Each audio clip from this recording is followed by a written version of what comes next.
I would like to introduce Eric Riggs as our guest speaker, who is a very good artist, and I would like to read his statement. My current focus is large-scale public art murals using aerosol acrylic paints. My work often speaks on themes of love, community, nature, diversity, and spiritual personal evolution. My most recent creative expression has been the transformation of spaces by combining the visual balance of nature and geometric patterns. I am a committed mentor and advisor to young artists entering the world of murals and public art. My creative beginnings started in the dark room as a photographer, and it's taken me along the path of traditional painting in oils and acrylic on canvas, and through all mural design painting to sculpting, furniture, clothing design, and fabrication to interior design.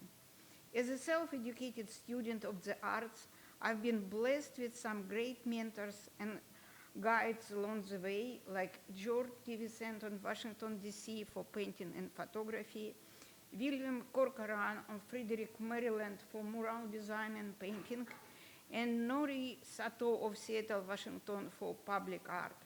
I think of myself as a lifelong student of the arts, for art is not a simply a vocation, but rather a way of life. So please, Eric, come out here. I just show a little bit of your work, but you would like to start your own.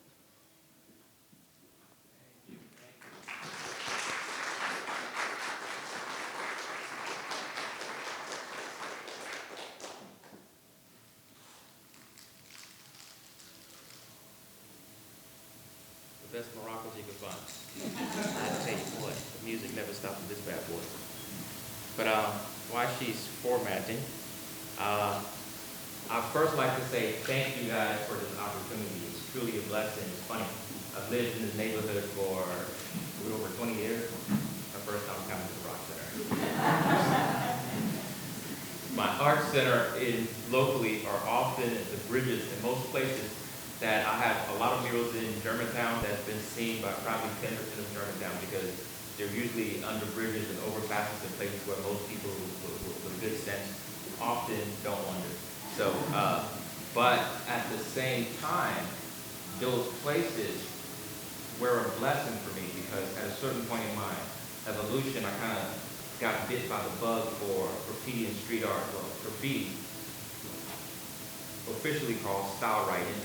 The newspaper kind of termed it a little differently, but we in the movement call it style writing. And I had that bug since I was a kid. I went through high school and got close to it and never quite found something practical to do with it till I was much older. And lost. And it's amazing how you find your way once you're lost.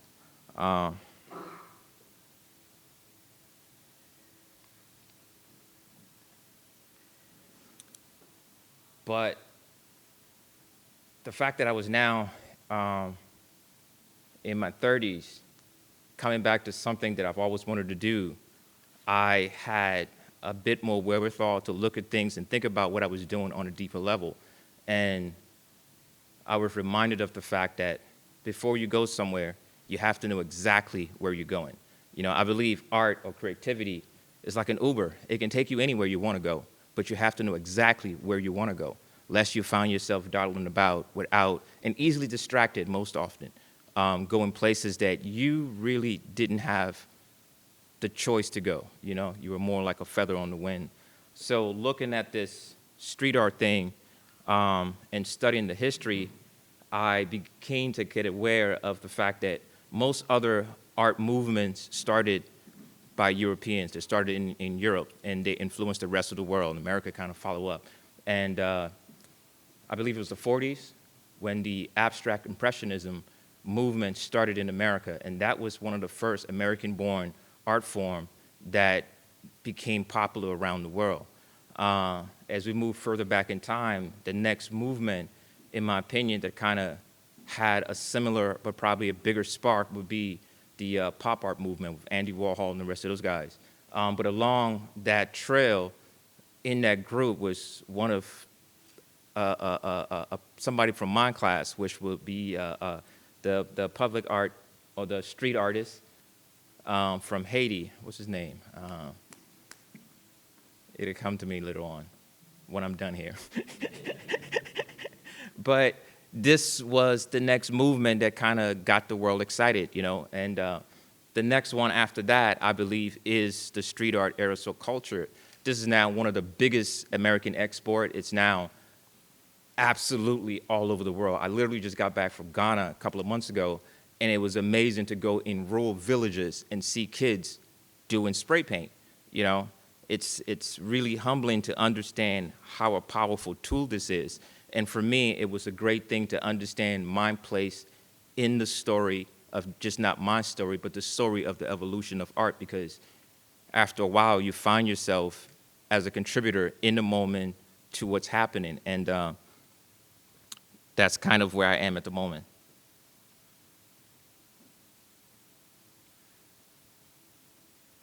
I believe art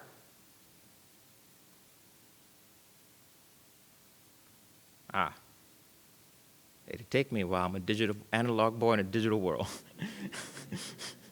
But you know, for me, this art form, this way of life, has been more of a teacher than anything, and it's helped instill in me a lot of philosophies that the more I discern, distill, really serves as this anchor that moves me along my journey. And at a certain point, I truly came to this understanding that art is not what one does. The more I study all my heroes from the past, they didn't do art, they lived art. You know, it was how they existed in the world. And, you know, the interesting thing for me as a doer, the more I looked at other artists, I realized that the actual artwork is almost irrelevant in a point. You know, it's almost like the byproduct of a lifestyle. If you work out, you're gonna sweat. So this is kind of my distilled sweat. A few of the pieces that I brought here illustrate where I am today. So I intend to give you the backstory and let you know where I've come from, but I felt that it was a good thing to kind of show where I am today. This piece on the left here is something that I've been tinkering with for the past 4 years, and the essence of it is basically just strings. And the idea took me back to summer school when I was a kid, and I had fun, and I chase fun in my art, in my work, because as a public artist, you know, what I do, studio art, I feel is different from public art. Public art, in my opinion, and based on my many mentors, is not about so much expressing personal views, political views, because all that can be boiled down to simply propaganda. You know, my interest in life is to find purpose. My work is all a reflection of my journey in trying to find purpose in life, you know. And this string thing, in a way, it's about diminishing connection. We're all one circle, a community. We're all connected through different points, you know. It's that, what's it called? 10 degrees of separation, you know. We're all connected and we're all separated at the same time. It's kind of the paradoxical thing about life. But another interesting thing about this piece is my love for geometry. I find geometry is the key of understanding creation. It's the reason why I see why a lot of artists in the past have found a fascination with geometry. So the overall piece is pretty much a geometric cross-section of a DNA strand, but looking at the DNA strand from the top view down. So you get this kind of a double star pattern that seems to oscillate. And what I love about even just the double star pattern, it reminds me that as an artist, as a creator, you're never working alone. The process is what I call co-creation.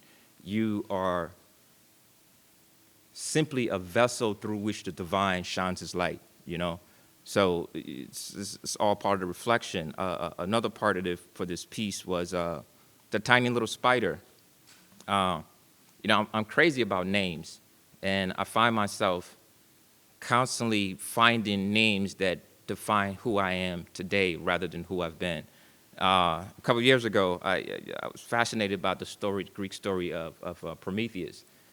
Stole fire from the gods and give it to man. And to go deeper into that story, learn that the true fire was not fire, but the true fire was the spark of creativity.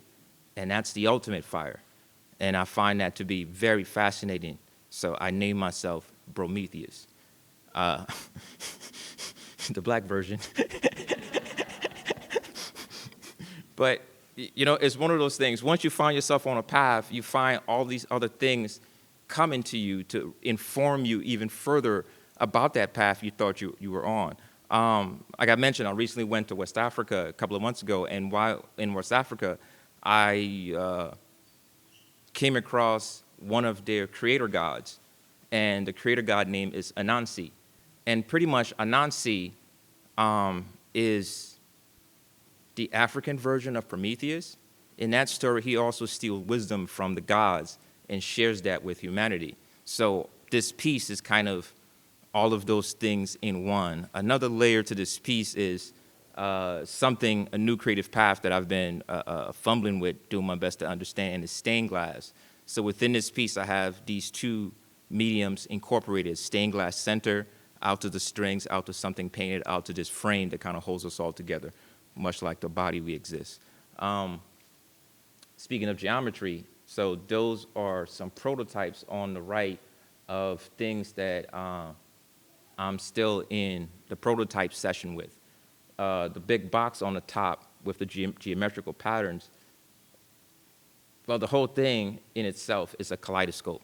The kaleidoscope was one of those fascinating things that, as an adult, looking at a kaleidoscope with this new insight into geometry, it's like, oh, wow, this whole thing is geometry.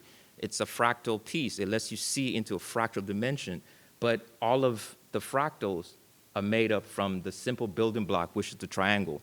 So it's a triangle that shows you a bigger triangle that becomes other pattern. So it's the same idea that follow how the box is painted. The very geometry that's painted on the outside of the box are geometry that's pulled out of this central triangular shape that becomes three-dimensional, becomes I believe is the hexahedron. And those are things that I've been fascinated with and can't seem to let go. The paper installation, because the way that I approach work as a public artist, I don't go looking for grants. I kind of stay blacked out, create things that move me, create things that I have a sound understanding of in a story and something that I truly want to share. Then I find opportunity to support that idea, to bring it out into public space. So the paper cutout is a piece that I'm dreaming up for a public art sculpture, but I love this interaction type of thing. So I want to be something like a gazebo that people can get in and experience the piece, but also see it from afar and experience it in a different way. The scarf with the pattern is something new I've been playing with. So I love scarves. You can't tell. I'm never seen without one. I got to protect your neck, But with the scarf, I started, creating merchandise with my motif and design on. The spray can, of course, is something that I've always been highly fascinated with. So I've been exploring that as an object, as a sculpture, as a motif, as a totem even. So that piece over there represents one of the many iteration of this thought direction. In this piece, when I first started, it was out of high school. I believe this is 95, 96. And this was the first graffiti. Graffiti is all about, or at least style writing, is all about having a moniker, and you reproduce that moniker over and over. Another fascinating insight for me is over time, I find that to be the thing. It's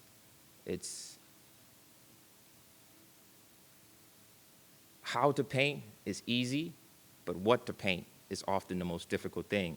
And so for most people in this art form, that's what the name becomes. It becomes this thing that you can focus on. And forever practice it, but the beautiful thing about it, you never master it. You can only get it as far as you pursue it. And so my pursuit started about 25 or so years ago. And this being the first piece, what I love about this piece is I probably painted 20% of it. The rest was done by my friends, you know, and that was another beautiful thing that I love about this movement. This movement had phrases that was passed along like each one teach one. That's how we reach one, you know. So the knowledge was something that you entered this world, and the only way you got information into this world was through your peers, and your peers were people that shared, and it felt like this mythology. It felt like, you know, you were part of something. This thing was a movement that was bigger than you, you know. So yeah, I was really proud of that piece, but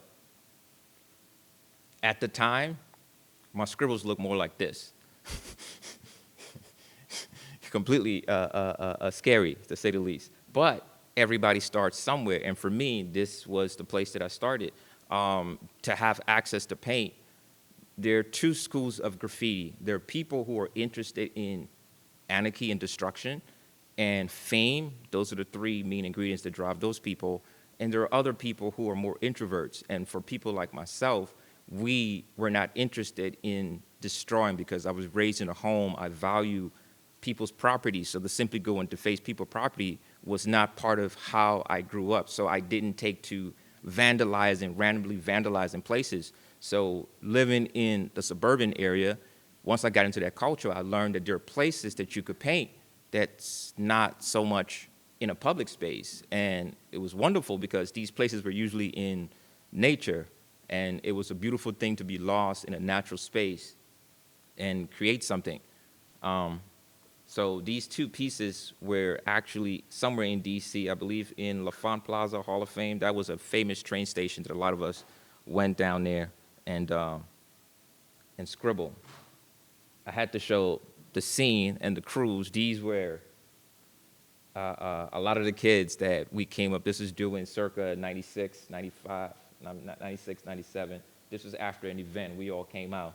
And I don't know, but I often look at the picture and be like, gee, man, you never really fit in anywhere. Everybody, I didn't get the dress code information, so I keep dressed a little differently, you know? But the more I pursue this, and now I'm out of high school, like I got a job, I'm working, I'm doing what I'm told I'm supposed to do in life. You know, you get a job, you get responsible. So I did that, but it's always something nagging at the back of your head, and it's like you'll be miserable until you serve me, you know? And so while at a job, I had the opportunity for this project. I was installing, it was a bar and restaurant in Frederick, and I worked for a glass company, and I was installing some glass, and the bar owner was talking about wanting a mural, and my boss was like, aren't you always, you know, you better go and say something. And I, okay, nervously went up to the owner and said I could paint. But at the time, I was more interested in letter writing, and I had no idea how to do something of a scenery, you know, something more painterly. It was something different. But I was inspired by this big lump of money that I thought I could make, you know. There's always the tempting one. And it was offering, it was a whole mighty $1,000. And I was like, whoa, I've never got paid like $1,000. That was just like, whoa, this was a whole lot of money. So greed drifted me to say yes. Apparently the guy believed in me, and he gave me the opportunity. I took the money, spent half on supplies and other stuff, and I got the other half when I was done. But now I've spent the first half. I hadn't painted the mural yet, and all of a sudden it dawned on me, I don't know what I'm doing. And I'm like, whoa, how am I going to get this done? And I started thinking about, gee, who can I borrow some money to pay this guy back? Because apparently I can't do this, and I need to pay him back, you know. But I called a friend of mine who was a better painter, and he promised to help me. But I showed up on a day to start, and he was nowhere to be found. So it was that sink or swim moment. And I guess I decided to swim, lest I won't be here, you know. But I finished the project, and it changed my perspective on things. It, for the first time, showed me that there are other possibilities, that I had something of value to offer. And the more I worked on that, I could live the life that I wanted to live, make my dreams a reality.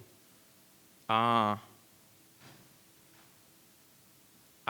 came into Joseph Campbell's The Hero's Journey, and I'm sure most of you are familiar with that, but for me, this was the call to adventure.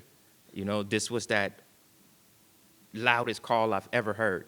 So about a week or so, or 2 weeks, if I couldn't sleep, couldn't think right, and I had the audacity to go to my mother, and I come from a very scholarly family. I'm the only one that didn't go to college because I just never liked school. My brain didn't seem to work in the way that information was fed. So I find that it was not the best use of me getting in debt for something that I knew I wasn't going to complete. So I went to my mom and told my mom that I'm going to quit working. And I was living with my mom, and I expected her to have all of this hell no business, like you throwing your life away.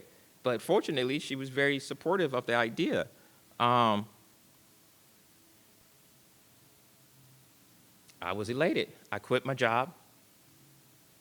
But an interesting side note, I came into a book called The Art of War. And within that story of The Art of War, I heard a story of a general that was successful on every overseas campaign he waged. And the reason for his success, his overseas success, was whenever the ships arrived on show, he would burn the ships. So as a soldier fighting a foreign land, there is no way out. Either we win this campaign or we die.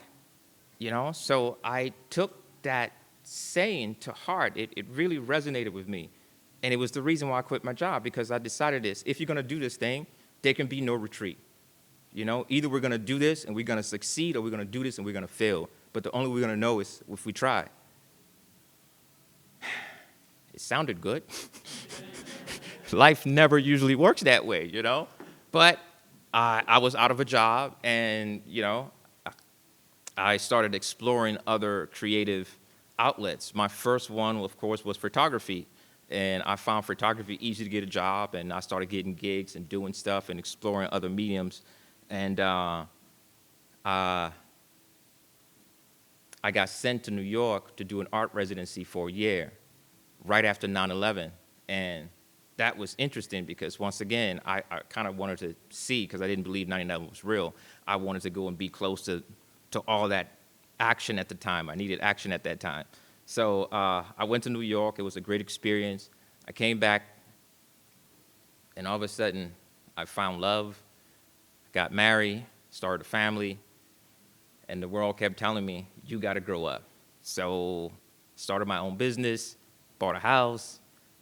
Life seems great, but that little nagging in the back, and it's one of those things that even now I find that few people understand. It's like, you can have all the material things in the world to make you happy, absolutely everything you could dream of, and you can still be a miserable bastard if you have this calling for something, and the something is always bigger than what you can imagine, because you have a calling, but you don't know what to do with this thing. It's just this nagging thing, this itch that you can't seem to scratch. So this really affected my relationship. Thanks to it all, I kind of lost everything. I lost my family, I lost my house, I lost my sanity. And I find myself had to move back again to my mom in Germantown, good old sweet Germantown. And came to Germantown completely depressed, just, literally, the first time I heard about anxiety, and I thought those people was crazy, then I found myself terrified to go outside my own house. I mean, I didn't know anxiety could be so freaking crippling. But as I was in this, as fate would have it, I ran into a friend from high school, and he was a better style writer than me, so on a level that I could only dream I could reach. But he had a lot of time, and he said, dude, you're sitting at home being depressed. How about we go out and start painting again? I can show you what little I know. okay, I jumped at the opportunity. So we started painting and painting and painting. And this was where I was at a certain point. And what I love about this piece is that in hindsight, it looks so informative to me because the portal was this dark hole, this depressive place that I had nurtured at the moment. And I was starting to call that darkness my reality. And it was this thing that kind of pulled me out of my space, my self-loathing, my lack of direction, you know. And it happened to be a little friend who kind of helped me see my way to help me see myself. I continued painting and painting and painting, and you reach this point that to say after what? I think I'll read what I wrote. It's been said that when once one invests 10,000 hours of their time to any given task, one evolves beyond the stage of a novice. When I first started writing, my name was Vice. And I found it interesting when I was putting this thing together that, wow, no vice, novice. That was my novice stage. So that name was my beginning name. So as I evolved, I changed my name to Versa, short for versatility, because that was what I wanted to embody, the spirit of ever-changing, the spirit of constant evolving. And this was the moniker at the time. And at this stage, I felt like I had built up my muscle memory, because that's a beautiful thing about this paint form. Unlike what you do in the studio, it's something that involves your entire being. It's less of a painting, but in a way, more of a dance. And I can look at a piece, and I can almost see the dance, that the motion that the piece is taking, the flow of it all, the feel of it all. And after a while, you become programmed, and you don't do the painting up here, you do the painting in here. And I find that to be very inspiring. But at that stage, I felt like I wanted more. And I had a friend of mine that we were painting a lot together at the time, and we both wanted to paint something that was grander, that was bigger than just our name. We wanted to paint an entire world. So we took on this project. We found a bridge. I believe this is the 124 bridge overpass? But it was the biggest bridge in the area, and it was an exciting bridge. This whole place had a feel. So we started working on this. The theme of this piece was heaven and hell, angels and demons, you know. For me, my friend painted the right side, and I painted the left side. We weren't conscious of it, but once again, looking back, and I'm like, wow, we're coming to life. My friend was an Asian artist, and he came out of Buddhism. So there's a little monk sitting in the far right corner down by his piece. For me, I was raised with Catholicism, so my piece had angels and stuff from that world and that religious belief. One of my favorite ones is the one up in the corner here. That was a piece that I took from, I believe it was Michelangelo from the Vatican. It's the Ecstasy of the Madonna. And weaving all of this into this. And we got so carried away with this piece, we literally painted the ground. We painted just about every inch that we could paint to create this all-immersive experience. And for me, I guess that was the birthplace of me wanting to create artwork in a public space that was not a painting on a wall, but something that created it was an experience. It was a visual experience. It was something that you felt that the viewer was a part of rather than looking out into another world. You were brought into that world. So this was that exercise. Of course, my moniker up top in flames.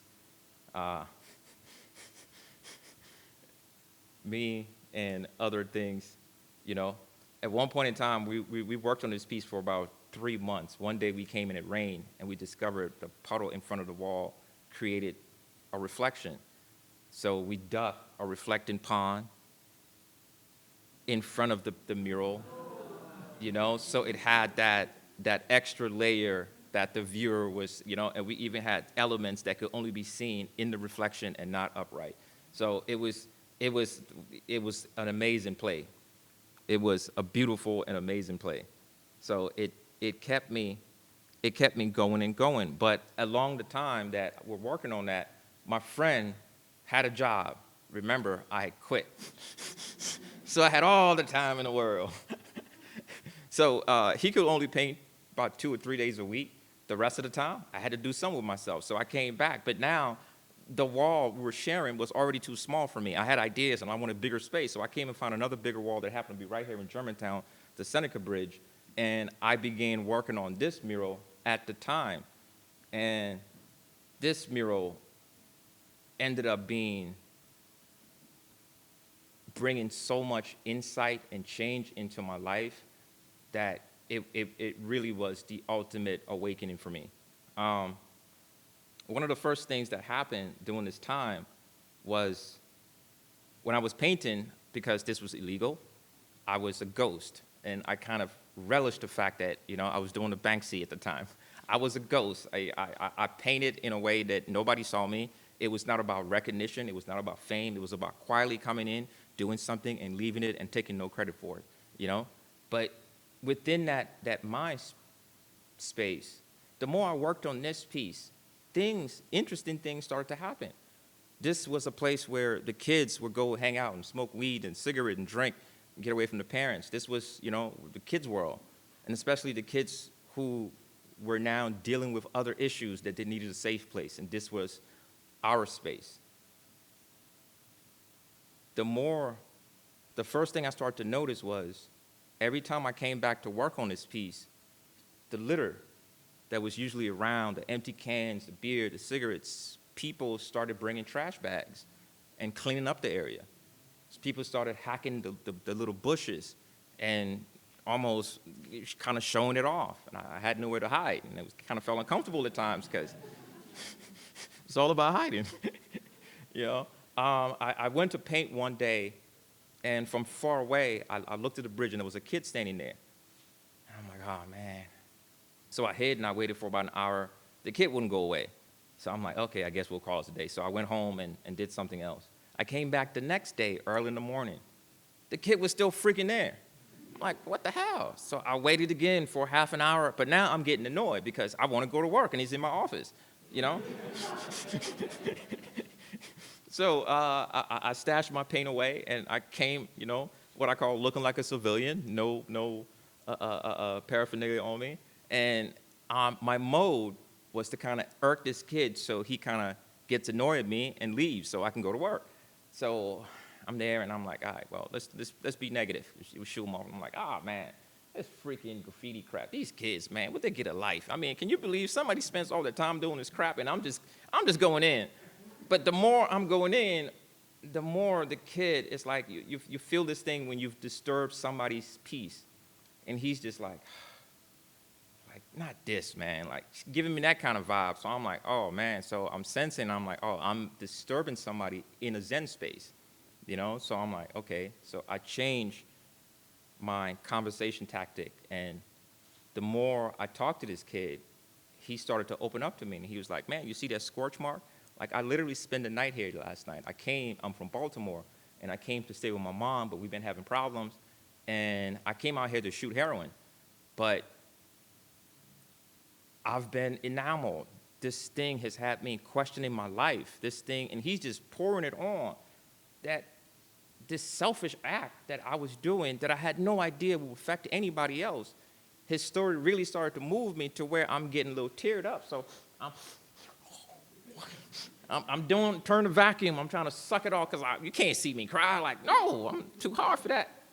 But I mean, I was just floored that a selfish act that I was pursuing, but because I turn up instead of talking about me or my interests, I made it about a broader interest. It's still about me, but it's something that anybody can relate to. You don't need me or know my reasoning for doing this to connect with these motifs that I was using, you know?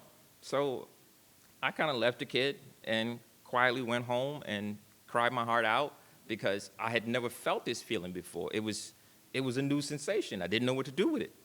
But I kept coming because I was addicted and there was so much to do and it was fun. About a week later, I'm almost done and I'm working on the last piece. And it's often hard to see this little is a cobra.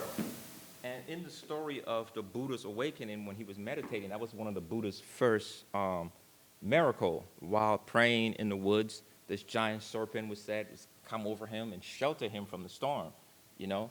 But it's that beautiful thing that's something that terrifies you. When you're not afraid of it, protects you, you know? And that was the next experience I had with this piece. So now I'm there at this day. It was too small to paint with spray paint, so for the first time I brought out acrylics. I brought out my brush, my palette. I brought all of the typical studio artist paraphernalia with me this day. No spray paint. And while I'm there painting, I look across the way and I see a cop. And the cop is in his riot outfit. And I'm like, this guy looks serious. And I'm like, oh boy, you're in for it now. Finally, your time has run up. They're gonna arrest you. You're gonna get locked up. Your life is gonna get ruined. And I'm like, oh man, but he's looking around, he doesn't quite see me. Then he sees somebody else, he talks to them, and the person's like, oh, and they point to me. Then all of a sudden he looks, and now he locks eye. You got that feeling when somebody's looking at you. You're like, whoa. So I'm like, well, the distance between him, I started doing calculus. I think I have the jump, so feet don't feel me now, you know? Flight, I took off, and I started running. But I spent all my time painting and not running, so I had no stamina. I didn't get far that I was winded, and I decided to cut into this neighborhood close to the football field. And I kind of cut back there, and I'm hiding. I took my jacket off, and I went around the apartment building, and all of a sudden I see there's like 6, 7 cop cars, and I'm like, holy crap, they're really out for me today, my man. So I turn around to go the other way, and as soon as I turn the corner, it's like 19 cops, all in riot gear. I mean, they took me down, head, ankle to the back of the head. I mean, pretzel style, they had me. And I was like, oh, shit. And then all of a sudden, the original officer that saw me at the bridge, he finally caught up with the rest of them. And he's like, you got him. You got him. He reached in his jacket and pulled out something that looked the size of a softball. Apparently, it was all cocaine. And he was like, I saw you. You dropped this. Where's the gun? I also saw you had a silver gun. Where's the gun? I got the cocaine. Where's the gun you were hiding? And I'm like, what? What? Was all I could say. Because what? Yes. So the rest of the cops was like, where's your stuff? So I'm like, well, I show you my jacket. So I took them I hid it in a little bit of a brush. I went to the brush. He grabbed my jacket and he started going in. But every time he dug in a pocket, it's all spray paint. It's all no spray paint. It's brushes, it's palette, it's tube paint, it's squash. I mean, it's everything that a studio artist was like, where is the stuff? And I'm like, but at that moment, you instantly feel the rest of the cops giving him the look like, you sure you got the right kid? You know? So something in my heart, based on what I observed, kind of, I was okay. So they detained me, cuffed me up, took me down to Germantown precinct. I'm in there. First time I ever heard the Miranda rights. I thought this thing was only in the freaking movies. I got read my Miranda rights. And apparently, like a novice, I was like, I'll tell you anything you want to know. I have nothing to hide. I don't know about lawyer. I'll tell you. And I was squealing on myself like anybody. I'll tell you anything you want to know. I waited another 15 minutes. The detective comes in. And I love this detective because between Tara, my little comedian brain, kept firing. Her name was Officer Bearden, and she was a female. And I was like, a woman with a beard, Officer Bearden. And I don't know, but it's the reason why I remember her name to this day, because I was like, a woman with a beard. But Detective Bearden comes in, and we got to talking, and she was like, so what were you doing over there? And I tell you everything. Like, I'm just an artist. I love to paint. I'm trying to understand this mural thing, and it's no man's land in the neighborhood, and I'm just trying to make things nice so everybody can appreciate. And she was like, your story sounds good. I'm going to check it out. She drives down to the bridge, and she's gone for probably about an hour. And at the time, this was just one. Across the way right here is another bridge I had painted. There's a backside I had painted. There's a backside I had painted. There's an upside. I literally had painted every square surface, the flat, the up, the down, you name it, and I had turned it into something. So the whole place kind of looked like a gallery. For the first time, there was little to no typical graffiti or style writing. It was all imagery because that's what I was interested in exploring at the time. So she came back, and the moment she entered this door, you literally felt the light emanating from this woman, you know? She came back, and her mode of interrogation, well, I'll say interrogation went out the window. She came back from criminal to, sir, you're doing such a great job in your community. And I'm like, whoa, where is this going? You know, and she forgets, and she's telling me how she loves street art, how she's a fan, her kids, and this and that, and things that I can do to make the area legal so we can have classes there and teach kids, and, you know, and just going on. So, of course, like, you're not the guy. Get out of here. And I'm like, oh, okay. So I leave. But on the way out, just to wrap up this story, and that's, you know, it's funny. You have to take the dark with the light in order to see the middle path. On the way out, the original officer, halfway to the door, before reaching for the handle, stops, turned to me, and said, so what are we going to do about this coke thing? And I'm like, what? What coke? Then he looked at me and laughed and winked and opened the door. You know,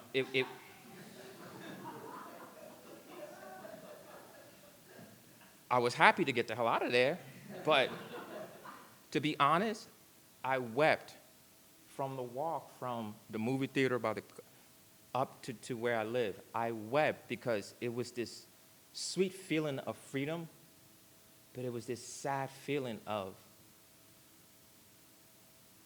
this is what happens, you know? But in spite of all of that, the silver lining was, if you're doing the right thing, you'll never go wrong, you know? And I was guilty. I had all the evidence that my life was going to be locked up in jail for coke and gun possession till who knows what. My entire life was lost. But because of the pursuit of this thing, I started to find another way. You know, the world saw me as somebody of value, and it was based on what I had to offer.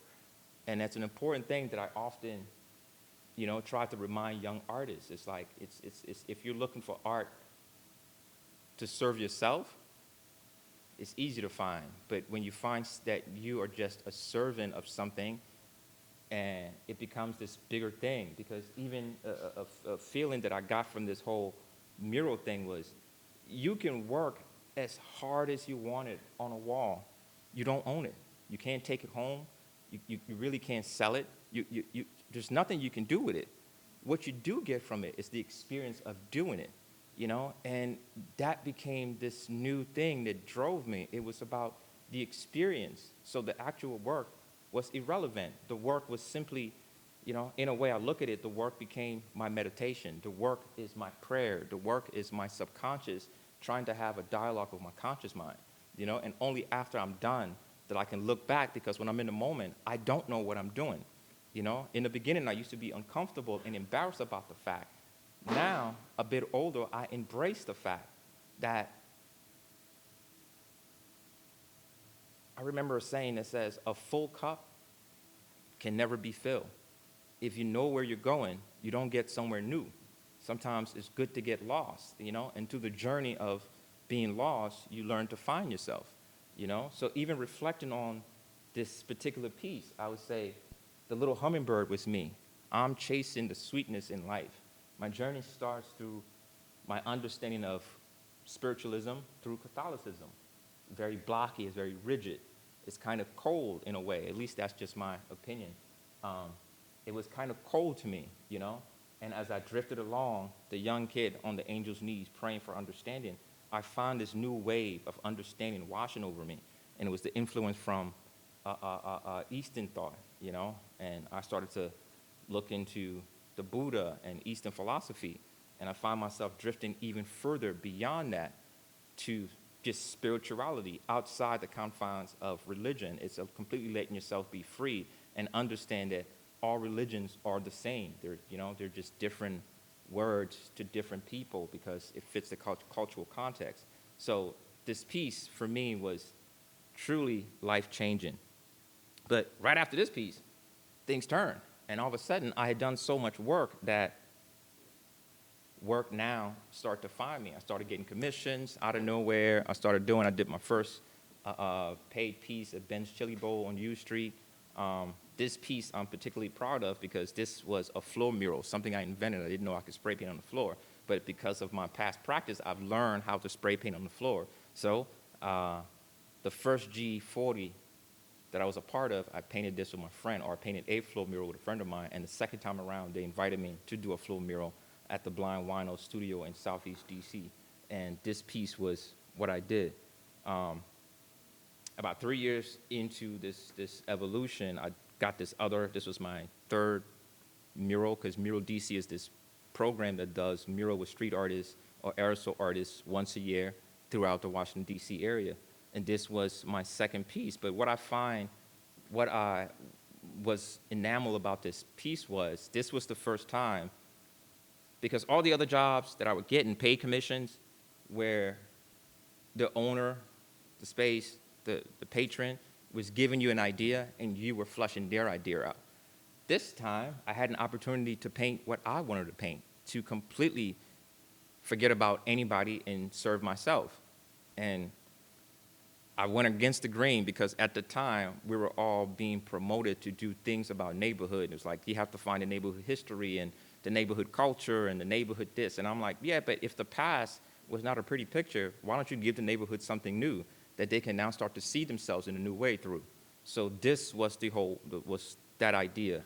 And what was amazing about this idea, it was so different. The entire neighborhood really, gathered around this and really supported and was proud of this piece and what it did for the identity of their community. I think it lasted for about 6 or 7 years. And because of poor drainage, the mural completely fell into disrepair. But the neighborhood raised some money and brought me back 7 years later to rehab the mural. But I had grown, so I wouldn't just take the same idea and just repaint it. I had to show that idea from where I was now standing. So this was my new interpretation of what I did before. And what I find to be interesting is when I kind of go back and looking at it, it almost feels like I'm showing off. Look at me. And when I go to the next one is almost like, trying to embrace, it's less about me and it's more about giving the community this warmth, and reminding myself to think outside the box. You're no longer a green box. You're starting to flourish. And this is kind of some of the ideas that I was exploring. Around the time I kept getting invited to paint gigs, I now had an identity. I was known in the social circle as what I do, so I was invited to paint with other kids, and we collaborated. This piece was very important to me because this was one of the artists that took the time to help me out in my early days. He had passed away, so we were all doing a remembrance for him with this mural. But with the first Vice piece that I showed you, he was one of the cats that painted that piece for me, so I can feel like my art fits the caliber of the rest of my friends. So this piece really meant a lot to me. But we kept growing, and opportunity kept coming. I started getting corporate jobs, and fusing people's ideas into a way that I can express it. So this was a tech company that I did a job for somewhere in Virginia, and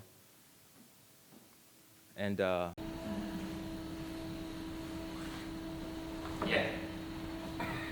The more I did stuff for other people, the more I started to feel like I wanted more of my own thing. This was fun, but what I love about this, it reminded me of the state that I was in. I felt like Superman. I had the squad, I was part of the team, and we were going to do it.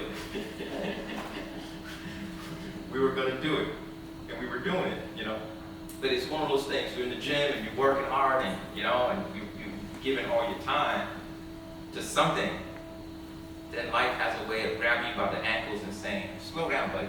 You know what I'm saying? There's more to life than just this laser-like focus for what you have. You have to look at the broader picture of things. And this is when I feel I had what I call the refusal to the call and the call for adventure. This was my refusal. This was around this time I kept getting more and bigger projects, and some projects I had to paint or build or install something, and I needed a studio, and I didn't have a space. So my mentor in Washington had a big space. So I'm like, gee, can I come do some art, build some art at your place? And of course, he was like, yeah, come over. So I went to his house, once again, laser-like focus, and I spent about a month building different pieces, furniture, installation, painting for different projects that I was engaged in at the time. And after that month-long process, I went pursuing the different things, and I think it was about a month or a month and a half, and I hadn't spoken to my mentor. And I get a call from his wife, and she's like, "Have you spoken to George lately?" And I was like, "No." And she was like, "Well, let me tell you something. He's in a hospital, you know? Like, the time you spend with him the past month really meant a lot to him, because my mentor at the time was about 93. He died at 95. So this was him at 93. And she was like, that month you spent really changed. I mean, it brought a whole light into him. And I should give him a call. So I gave George a call, and we talked briefly. And at the end of the conversation, he kind of dropped the ball on me. And he was like, you want to take care of me until I die? I'll talk to you later, George. Because that was a heavy pill to swallow. That was like, whoa, like who even tells a person that? Like, what do you mean? Like, at the time, I was not used to this. Like, this is crazy, you know? So, of course, I was afraid. Not only was I afraid, I was so self-absorbed that I didn't want that to take away from whatever little accolades or light or exposure that I thought I was getting at the moment. It was this singular focus of becoming an artist. But now I'm in a place where I find that my longest mentor, my greatest friend, was in a place where he needed me, and he had the courage to reach out to tell me. And I asked myself, what if that was you? You know, what would you do? So I decided to answer the call. This is the late, great George DeVinson. He was a self-made man, highly accomplished artist, photographer, and author of the book, The Shame of a Nation. That was one of the things he was most proud of in his career, because he got the opportunity to travel George, by the way, was born 1919.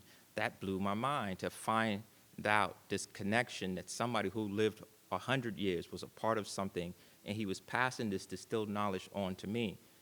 Within his career, he was also mentored by Diego Rivera. Anybody familiar with Diego Rivera? Frida Kahlo's husband, you know?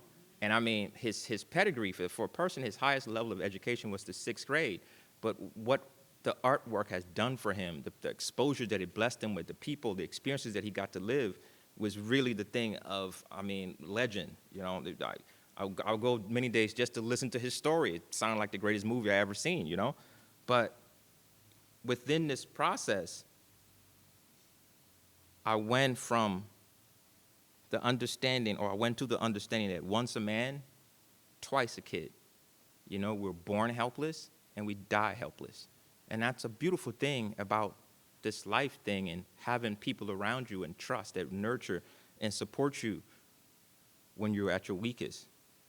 Within this process, my hero became my friend. My friend became a father figure. This father figure became my equal. My equal became my son. And my son told me that kids are always welcome in the kingdom of heaven.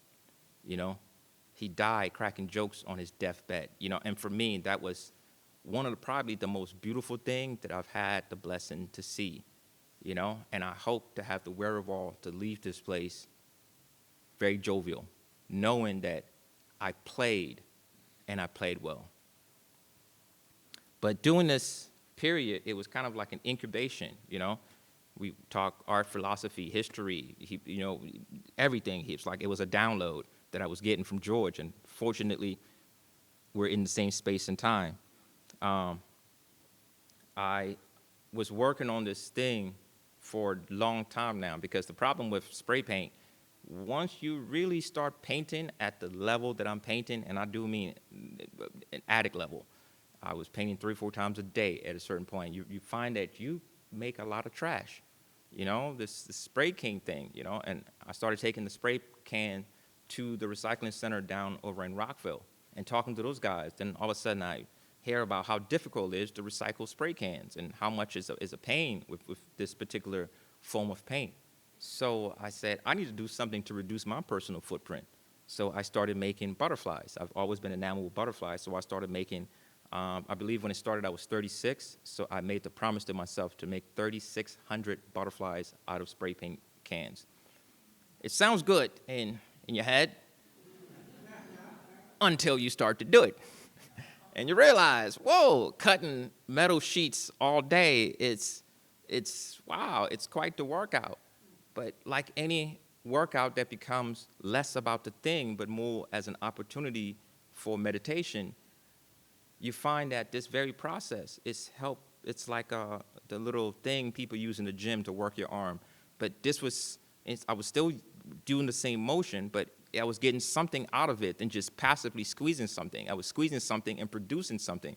So after a while, I kind of fell into this mode, and I was happy that it kept training my trigger hand, because you really need to have good can control, muscle memory in order to perform technical painting with the spray can.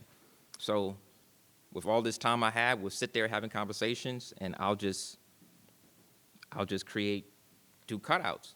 But after probably my first 2,000, I finally reached this point where I'm like, dude, a friend of mine was just joking. He's like, bro, you've made all of this butterfly and they have nothing to eat. Like, you say this. I'm like, oh, man, I didn't think about it that way. You know, just as a joke. And I'm like, okay, I'll create flowers. My butterflies need flowers to pollinate. So I came up with this spray can butterfly. One I love about it, one of the things I love about it was the fact that I use much more cans than what I was with the butterfly. With the butterfly, it was 2 butterflies per 1 sheet. With this, I was using 5 sheets to make 1 rose. So I was going through more material. So I was very happy with this new thing. And like anything else, I kept going, and it kept growing. And I think to this day, I've probably made a little over 6,000. And it's something that it's now become just something I do. So it will always be, as long as I keep painting, I will keep recycling my stuff.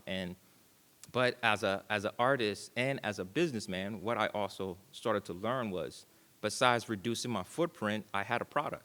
I had something that would pay me for my time to recycle.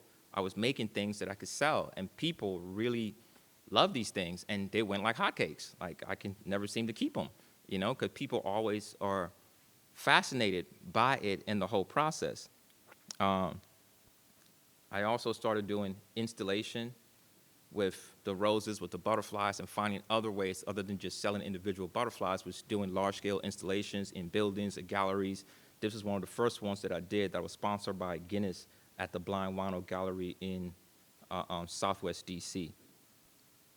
Around the same time with my incubation, like I said, I was building furniture, and this was something that my mentor and I came up with. He had old Knoll furniture table leg, so I took the Knoll table leg and I built a new base, but the base was graffiti, so this was a letter E.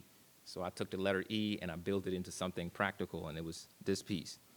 The space that I was in, George originally did this bathroom, I believe, in the late 70s, early 80s. And this was probably 3 rooms in his house that he knocked down and turned into this giant bathroom. It was probably about the size from the chairs on back. It was a bathroom for bathroom's sake.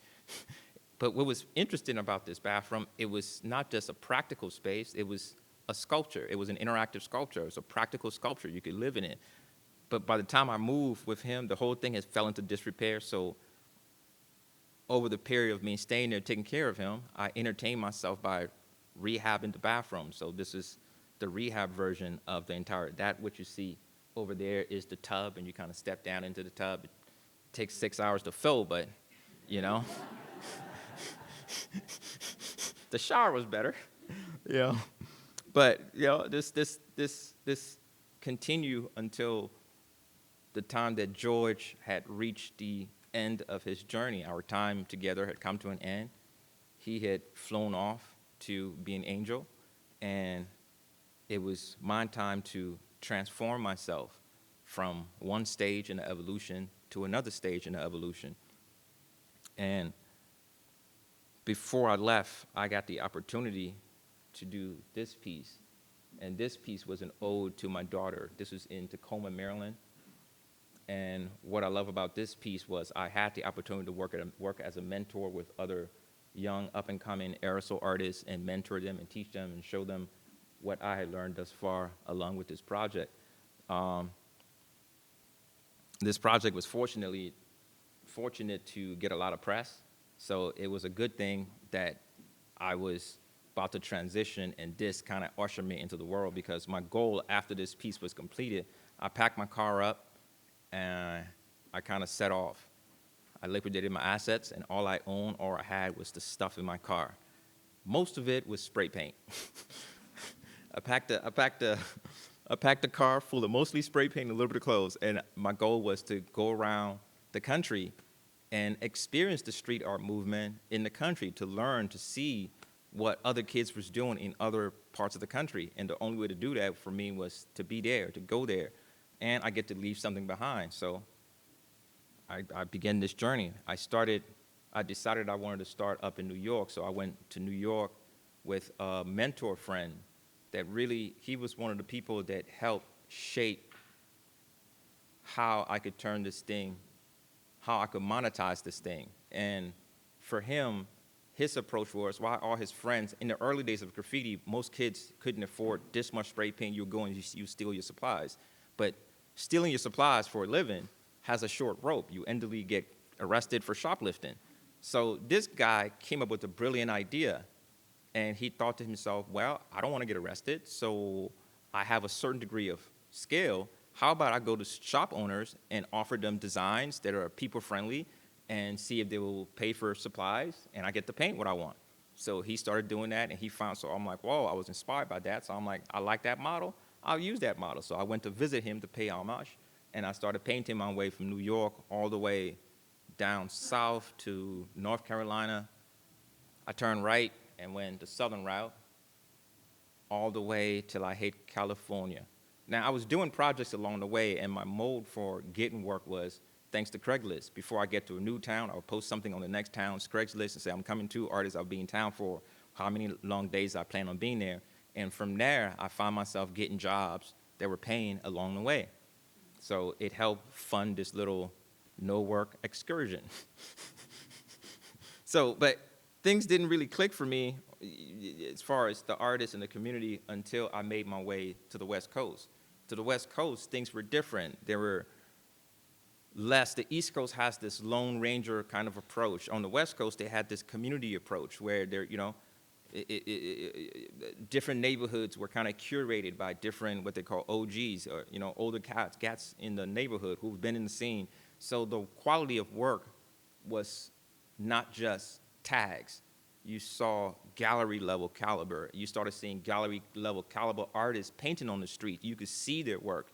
So to actually see these pieces in person, stuff that I was seeing in magazines, on TV shows, I could actually see it in person. And for me, that brought a lot of understanding to me, because I learned a lot from that, But spent a lot of time, did some good things in LA, a lot of good friends. I moved from there, went to Vegas, and Vegas is another place I had a lot of fun in, and not Vegas the Strip, but old Vegas, because Vegas is an art city. If you're not looking for art like anything, you're not gonna find it. But if you're in that vibe, you realize, whoa, this is a very art-friendly city. They have patrons, and because it's a very commercial space, the city council people, the local people, really the businesses really understood the value of street art, how it brought more people. the growing amount of what they call art tour, mural tours, was huge in Vegas. People were getting paid. Anybody could start a business as a mural tour guide and take, you know, and it was fascinating to understand how this thing was now an essential tool that communities were using to help revitalize the business scene and grow things and stimulate, you know, more people coming in to support local businesses. So I was really happy with that. Another place that I spent a lot of time was Portland, Oregon. Another crazy place. It's like where the 90s went to retire. That's the joke they say. But it's you know, it's all, what I love about that area is the fact that most of the entrepreneurs were all self-starters. They were all kids from 20s to 40s. These were the people that own a lot of the businesses, my peers, and it was like, wow. So they were also open to art. The city was also very open to art. What was interesting about Portland, they had very strong laws against tagging, but if you were doing something more constructive, they opened the doors for you. So most of the people who were only into the tagging did not understand why they were so easily policed, but somebody like me could get away by painting something illegal, but because what I was painting had more substance, I was allowed to do what I was doing. And I got a lot of work while I was in Portland, Oregon. One of the first was this piece that I did. I got a call from, thanks to my Craigslist ad, about a lady that owned a farm. And I'm like, a farm? Like, why would you want a mural on a farm? Like, it doesn't sound right. But I like painting different surfaces. So I took her up. I went, I saw the farm. She showed me the barn. It was big. I like big. So, okay, she was paying well. Okay, I was hosted. I mean, you couldn't beat this, you know, place to stay, food to eat, and somebody was willing to pay you handsomely for what you did. I was very, so I probably spent about a month with these folks on the farm. I painted both sides, the front side and the right side, and they were quite pleased. And after I left, they started getting requests for people who wanted to host weddings in front of this thing. So now, as a struggling farm, they were also looking for other ways that they could, you know, create an income stream other than just their farm stuff when the farm stuff wasn't selling. And this became an instant hit for them that they, you know, they got booked up pretty quickly. He wanted to have weddings on a farm. So once again, it was that confirmation that this thing you're doing has value, and especially in the hands of people who have an imagination, you know, and are willing to take some risks. After that piece, I did so well in Vegas, Vegas wanted me back. But they were willing to fly me in, pay for supplies, host me in a beautiful hotel room, and I got to paint what I wanted to paint. And once again, another great experience. So I did this piece about a year or so after I completed that piece, moved back home. I got a call from the farm owners, and they flew me back out to Portland to do this second piece on a smaller barn outfit that they had. And this was, you know, the piece that we came up with. It was a lot of fun working with these people because there's nothing better than people that appreciate what it is you have to offer, you know, and are willing to support you in your journey. So, but after all that time on the road, what's beautiful is this social media thing we have now, you know. A joke that I have, it's easier to see something when it's further away.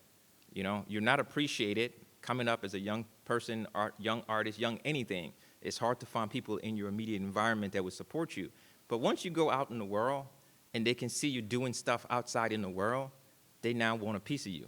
And that was the what started to happen. I had a good 5-6 projects in D.C. that was begging me to come home. And I'm like, okay. You know, why leave money on the table? So I flew back home thanks to these little things. And the first project that I worked on was this project on U Street. There's a Paul Robeson dedication mural. And what I love about Paul Robeson, I discovered this quote that for me resonated quite well. I make no distinction between my life and my work. You know, how I live is my work, and my work is how I live, you know. So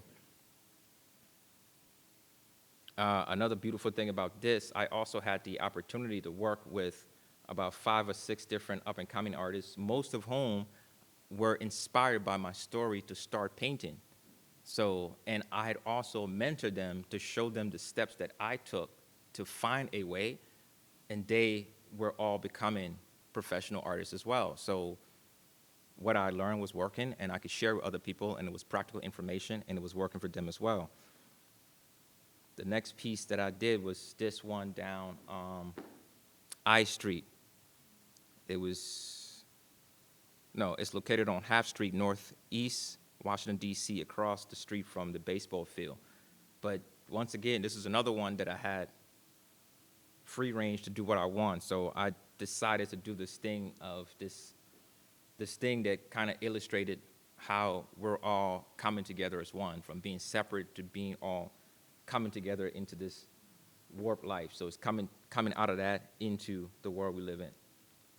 Another thing about this area on Half Street was an area that was plagued with a lot of gun violence. A lot of people got killed. This building is a liquor store, and people usually just hang out there, and a lot of things tend to happen there. So with that in mind, my goal was to create something that didn't necessarily say anything if you weren't looking for anything, but it spoke more to the subconscious mind, and it was something with the intent of just creating a calmer vibe. You know, instead of getting something to rile you up, it was something that was designed to kind of bring you back down, you know, and calm you. This was the face of the building. And what I love about this lotus, this symbol of innocence, and I often joke with my other art friend, this piece had 36 shades of gray. You know? It's a white lotus with no white, but all grays, you know? And for me, just as an exercise, I really love painting this because it showed my ability, my increasing ability to see subtle shades and being able to recognize subtle shades. Because when I first started, and that's another thing that I really love about this whole art thing. For me, art, I had eyes and thought I could see. I started painting and learned that I was blind as a bat. Like, we barely notice the world around us in any great detail. You know, we often glance at things. We never, and most of what we see is the program in our mind rather than what's actually in front of us. So this is part of some of the understanding that came from this piece. This girl who ended up being the subject was somebody that I saw while painting a mural, and she just came, like, people walk up to you when you're painting a mural and just engage you in conversation. But compared to most, I love her insights. She had great, insightful information to share, and the conversation was very enlightening. So I decided, like, yeah, can I take a picture of you? So I took a picture and decided to write this story about. It's amazing what happens in an alley in a place like DC, or an economically depraved environment in an urban environment. Because you can be in an alley and have a wonderful conversation. You can also be in the same alley and get shot, you know? But it's based on what you bring to it. So she was kind of a reflection. So in her glasses, I'm the reflection, sitting on my stool, taking a picture with my phone in front of her. So I'm kind of in the picture as well, and it's part of that conversation. You know, the baseball behind her, to me, that was something that was stuck in the wall because, like the bullet story, you know, it flew across because she was engaged in something productive. That bullet or that situation missed her, you know.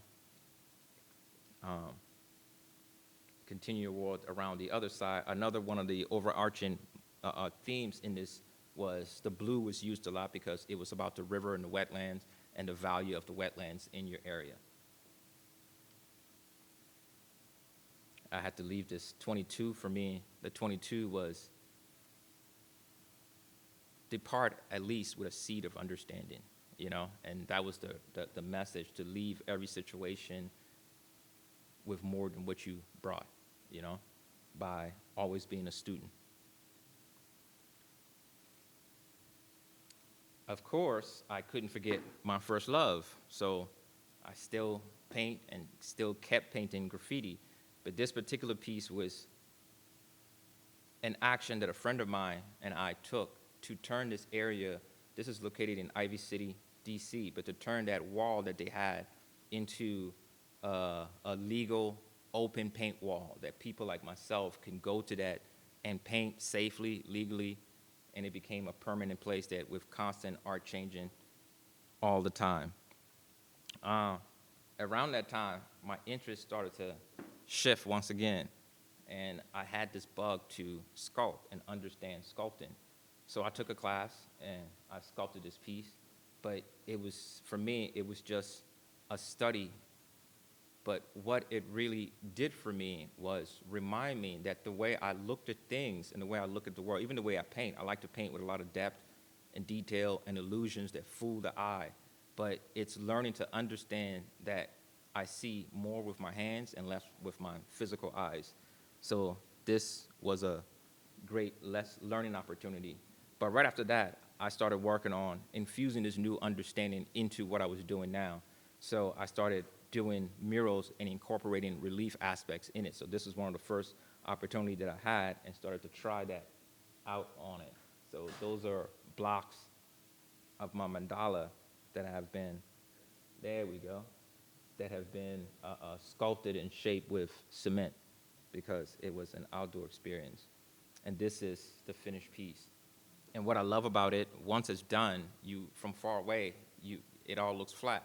It's only when you walk up close that the wall starts to come at you. And for me, that was the part that tickled me. It was not designed to scream out loud from far away. It was designed to give you more as the viewer came into this world. This piece in itself was something that was, for me, was layered with many symbolic motifs. One of the first one is the girl. And what the girl is or represents is coming out of depression. You know, she was in this dark place, and we all find the dark days of the soul. And from in this dark place, you find a little bit of light that draws you out into the rest of the world.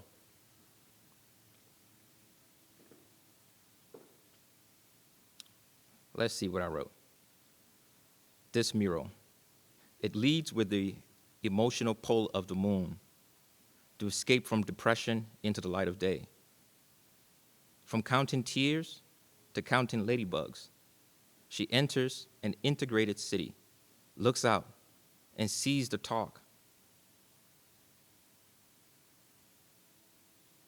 She looks out and sees the talk of the new ones coming into our city. For a moment she thinks, wow, look how far we've come, yet look how much further we have to go.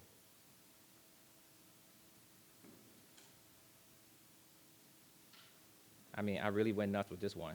Painted the floor. They had to find new parking. Really made things, really made things great for them. But as fate would have it, they never saw the parking lot as an outdoor space. So right after this, 9/11 happened. Businesses weren't doing so good. They needed this what's they call social distancing thing. So they finally saw like, whoa, it's a good thing we don't park in there in a space anymore. We can add the restaurant space and do more for. So that ended up being a blessing and a plus for them by the end of this project, which was fun as well. Right after this piece, I start to get opportunities for projects that were outside of simply painting. Hopefully it'll load soon. And I was doing a project on U Street, and a lady came to me and said, I really love your work, but did you realize that your work could be interpreted in other mediums?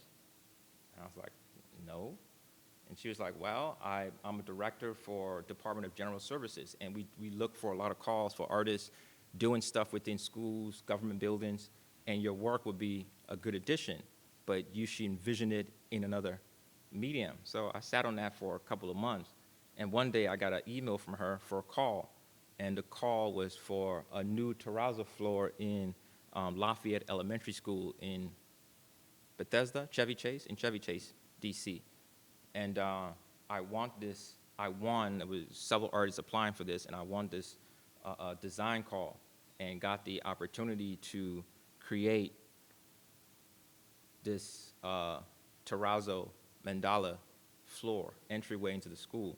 And I don't know if you're familiar with terrazzo, but it all starts with this steel grid.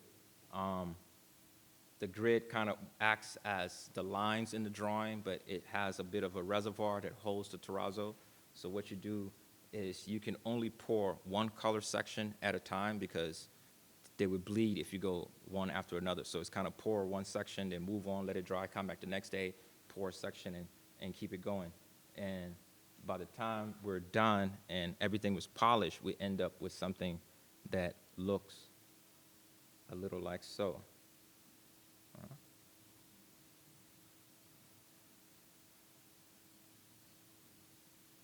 I guess the overall is not loading. But it's on my website. So if you're interested to see it, you can see more. So these are just some of the details of the piece. A wonderful lesson that this piece taught me was when I was done, because it was a new medium, there were technical things that you could do in a paint format that you couldn't do in this format that I wanted to pull off, and I didn't have enough expertise to pull it off in the piece. So when the piece was done, there was this great depression that came over me because I was embarrassed. I'm like, what I was trying to do, I couldn't execute. I fell short of what I wanted to do, and I was depressed. And about a month later, I got a call that this piece had won the award in the DMV Local Craftsman Award. And I'm like, whoa, okay. Then 6 months later, I get a call from the Terrazzo Board of America saying that my piece was nominated as the best winner of a small project under $1 million, going against things like the Museum of the Bible. I'm like, whoa, like, whoa, I guess I should not judge myself so harshly. But opportunities like that, and I started to look at this thing. It really shifted my perspective in this whole public art field that if you only do what you're good at, there's a shelf life for that. But if you're constantly evolving and finding new ways to do what you think you know, you will always be growing, and there's no stop, and you can never get bored of what you're doing because you can always reimagine it in different ways,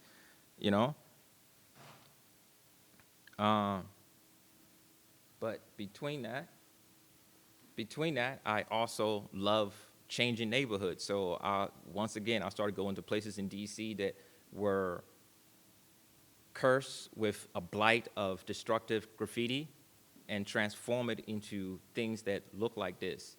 And all righty, I just got the curtain call, but but I mean, it's one of those things where it's with I'm fortunate that I get paid well to do what I love to do, but I also understand the social impact that it has on communities. So I always find space and time to do projects in places that need it, rather than simply chase the next check. And by doing that, I find that it keeps me happy, I keep growing, and it leaves me with this high degree of sense of purpose, because now I'm doing things that serve my community. I recently moved to Wheaton, and I've been blessed because I look at Wheaton. Germantown is great, but there's a lot of new construction. This is not a mural-friendly environment yet. So I wanted to be in some place that would offer that, so I moved to Wheaton. And while being in Wheaton, I was fortunate to find opportunities to do stuff like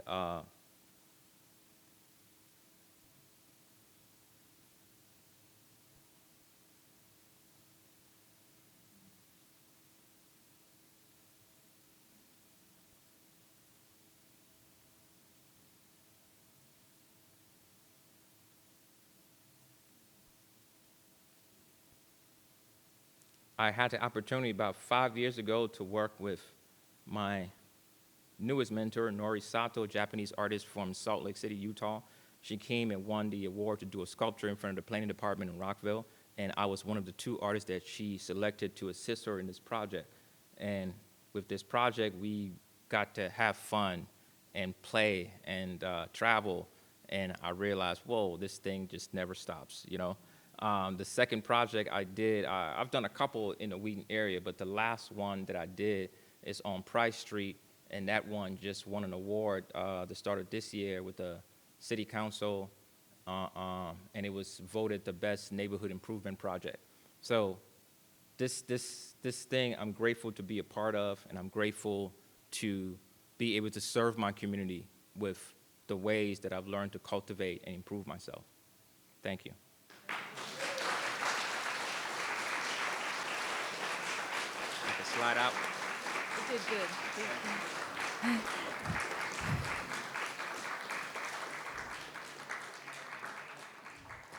Thank you very much, Eric, for sharing your incredible journey. It's very inspirational, and we wish you luck in all your future endeavors. Thank you so much for coming out and sharing tonight.